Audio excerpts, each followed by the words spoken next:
বেশ কিছুদিন ধরে ভাবছি যে একদিন টমেটো মাখা বানাবো। আর সেই ভাবনাটা খালি আমার ভাবনাই রয়ে যাচ্ছিল, বাস্তবে আর আমি পরিণত করতে পারছিলাম না। তো সেই কারণে দেখো না, আজকের বিকেলবেলাতে বসে পড়েছি যে অনেক ভেবেছি এবার টমেটো মাখা আজকের আমি বানিয়েই ছাড়বো। তো দেখো, কিছুটা টমেটো নিয়ে নিয়েছিলাম, এখানে 3টে মতো তোমাদেরকে দেখালাম, নিয়েছিলাম 7-8টা মতো। তো তারপর টমেটোগুলো বেশ পাতলা পাতলা করে কেটে নিয়েছি, এখানে নিয়েছিলাম কিছুটা তেঁতুল, আর এখন নিচ্ছি ধনেপাতা।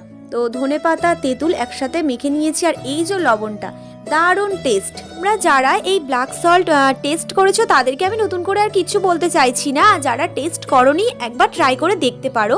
তো যাই হোক, এখানে দেখো আমি 2টো শুকনো লঙ্কা নিয়ে নিয়েছি, তারপর লবণ দিয়ে বেশ ভালো করে আর কি মেখে নিলাম। ধনেপাতা তেঁতুল শুকনো লঙ্কা লবণ সব একসাথে মেখে এখন দিয়ে দিলাম টমেটোটা দিয়ে আবারও বেশ ভালো করে মেখে নিয়েছি। ফার্স্ট টাইম বানিয়েছি তো তাই একটু অল্প করেই বানিয়েছি, সত্যি বলতে দারুণ টেস্ট হয়েছিল। কালকে আর বানাবো না, ভাবছি নেক্সট দিন আবার বানাবো।